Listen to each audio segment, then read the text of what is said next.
Fala galera do YouTube, tudo bem? Para quem não me conhece ainda, eu sou a professora Vanessa Saad, professora de literatura brasileira, e esse é o meu canal Capítulo Final. Hoje nós chegamos na última parte dos contos do livro Olhos d'Água, um livro que tem 15 contos.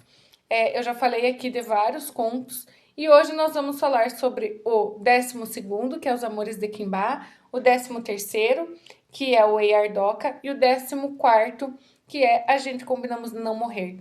O 15º conto, eu já falei dele em outro vídeo. Tem um videozinho separado com o 15º conto, o primeiro e o 8º. Então aqui já tem vários vídeos no canal falando sobre os contos de Olhos d'Água. E essa é a última parte do nosso vídeo. Só para contar para vocês, adiantar aqui, que o conto A Gente Combinamos de Não Morrer, que é o 14º e último desse vídeo, ele é um pouco diferente porque ele tem vários narradores. Mas eu vou explicando aqui para vocês na sequência e nós vamos começar então com Os Amores de Quimbá. Esse conto ele vai tratar ali de um triângulo amoroso de Quimbá, Gustavo e Beth. Quimbá, na verdade, foi um apelido que o Gustavo deu para ele. Ele é um Zezinho. Quem que é esse personagem? Quem que é o Quimbá? Ele é um morador ali da periferia que tem uma vida difícil, mora, né, no morro e ele não se sente pertencente a esse meio. Ele não gosta da vida que ele leva, ele não gosta das rezas da avó, ele não gosta dos olhares das irmãs para ele não gosta de morar no morro, daquela vida difícil, de tomar banho no tanque. Dia de chuva, então, ele odiava porque misturava barro com, eu vou falar no termo que está no livro, barro com bosta. Então ele não se sente pertencente àquele meio. E um dia ele conhece o Gustavo apelida ele de Quimbá, porque ele lembrava um amigo dele que ficou em outro país. Então ele apelida ele de Quimbá, e um dia o Gustavo apresenta o Quimbá para a Beth. O que acontece, né? Eles se reuniram e o Gustavo começa a se relacionar com a Beth na frente do Quimbá. E ele fica meio assustado, não entendendo o que estava acontecendo, e então os três começam a se relacionar. O Gustavo e a Beth se apaixonam pelo Quimbá, e o Quimbá se apaixona pela Beth, e eles começam ali a viver um triângulo amoroso. Os dois fazem propostas para eles ficarem com ele, né? Tanto a Beth faz proposta para ele largar tudo e ficar com ela, o Gustavo também faz diversas propostas para ele. E eles têm uma vida, tanto o Gustavo quanto a Beth, eles têm uma vida social, financeira muito boa. E eles fazem diversas propostas para o Quimbá e ele não sabe o que fazer. Quando começa o conto, é o dia que ele está decidido a resolver essa situação. Né? Durante o conto vai contando sobre como eles se conheceram, a vida dele, mas começa já no dia que ele está decidido. Apesar de eles fazerem várias propostas, ele não conseguia achar uma solução. Eles decidem pôr um fim na vida dos três. Então ele sai de casa, chega lá na casa encontrar com a Beth e com o Gustavo no apartamento, e já estão os 3 copos preparados, os dois sem roupa, a Gustavo e a Beth. Ele tira a roupa dele também, e eles sentam e cada um toma o seu copo com veneno. E eles morrem, os 3 ali, juntos. Só que isso tem um significado, né? Então, o que quer dizer essa história dos amores de Quimbá? Essa morte pode ser vista como um símbolo de liberdade, né? É um símbolo para morrer para o mundo e para as regras ali do mundo e viver o amor deles. Pode ser visto como um desligamento da sociedade, né? Daquele relacionamento tradicional. O título diz Amores de Quimbá, mas ele é um amor não idealizado, né? É um triângulo amoroso que eles vivem. Então, apesar desse conto ter essa morte, pode ser uma morte simbólica, significativa, que eles morrem para a sociedade, para viver do jeito deles, o modo deles, o relacionamento deles, que não é idealizado, mas é totalmente fora do tradicional. Então, essa fuga, né? Essa morte para aquela vida tradicional e a renascimento para esse relacionamento deles. Vamos ver também que o amor corporal, né? O Quimbá, ele é usado para o prazer, tanto por Gustavo quanto por Beth. Esse amor deles não é idealizado. Então, o Quimbá é um instrumento de prazer, tanto da Beth quanto do Gustavo. O próximo conto, Ei Ardoca, vai contar a vida de um homem que teve sempre a sua vida atrelada ali ao trem. Desde quando ele estava na barriga da mãe, ele estava dentro do trem, sacolejando no trem, ele sentindo na barriga já os sacolejos do trem. Quando ele era criança também ia junto com a mãe, né, fazer as coisas, sempre no trem. Depois de adulto, com uma vida cheia de dificuldade, ele ia para o trabalho no trem, voltava no trem. E ali no conto vai mostrar que ele é um homem de uma vida difícil também, que passa por dificuldades. E o trem ali representa essa rotina massacrante, sabe? Esse caos na vida dele. E ele já não suportava mais, né? Então, um dia ele sai do trabalho, ele pega, toma um copo de veneno no trabalho e sai e vai para o trem, para morrer lá. Porque o trem ele sempre representou muito na vida dele, desde pequeno, desde a barriga. Então, o trem tem essa imagem dentro do conto que representa esse caos na vida dele, desde pequeno, né? Desde pequeno sofrendo ali dentro da barriga da mãe, depois quando criança, agora quando adulto. Então o trem vai representar esse caos do qual ele já estava cansado.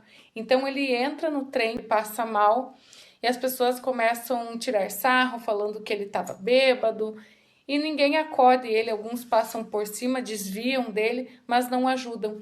Enquanto isso ele está passando mal. E uma mulher vai ajudar ali, vai acudir ele, uma única mulher, e alguém fala: "Ei, Ardó", com o rapaz, e tira ele do trem e leva ele para fora.